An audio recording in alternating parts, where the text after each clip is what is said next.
Dis à ton voisin, vivre bien, c'est bien. Je maudis la pauvreté au nom de Jésus. Les gens qui n'ont pas d'argent ont beaucoup de temps. Surtout le temps de parler des autres. Mais celui qui a beaucoup d'argent, il cherche le moyen d'en avoir plus. En prenant l'argent dans les mains de ceux qui parlent beaucoup des autres. Comme il a fait pour Ésaü. Ésaü n'était même pas béni. Ésaü n'était même pas béni. Dieu ne l'a pas béni. Sa mère ne l'a pas aimé. Son père ne l'a pas béni. La terre n'est pas favorable. Le ciel est fermé pour lui. Mais Ésaü est devenu riche. J'aimerais vous choquer. Il est possible de réussir sans Dieu.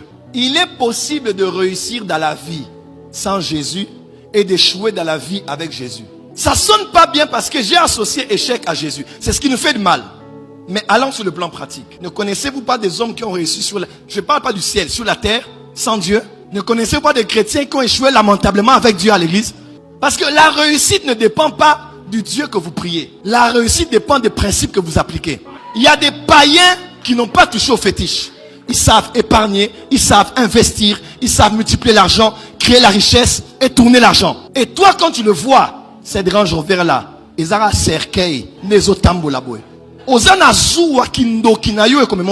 La sorcellerie va t'amener en enfer. Parce que c'est une question de principe.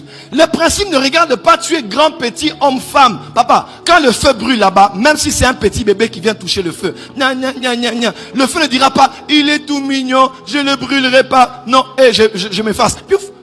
Et le feu s'éteint. Non, le feu va le brûler. Parce que le feu ne regarde pas qu'il est enfant ou pas. La violation des principes, même si tu es ignorant, ne t'épargne pas. Ça te fait mal, hein? Mais c'est la vérité. C'est à cause de ça que beaucoup de gens ne veulent pas prier notre Dieu.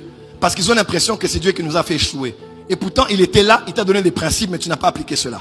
Voilà pourquoi, quand on est à Sion, on doit avoir la science dans tous les secteurs de la vie. On doit avoir la sagesse dans tous les secteurs de la vie. Quand tu lis Proverbe, tu verras les principes de l'épargne, les principes de l'investissement. Dans Proverbe seulement, il y a tous les principes pour réussir économiquement à l'intérieur. Mais toi, quand tu lis seulement Proverbe, là, tu cherches les versets que tu aimes.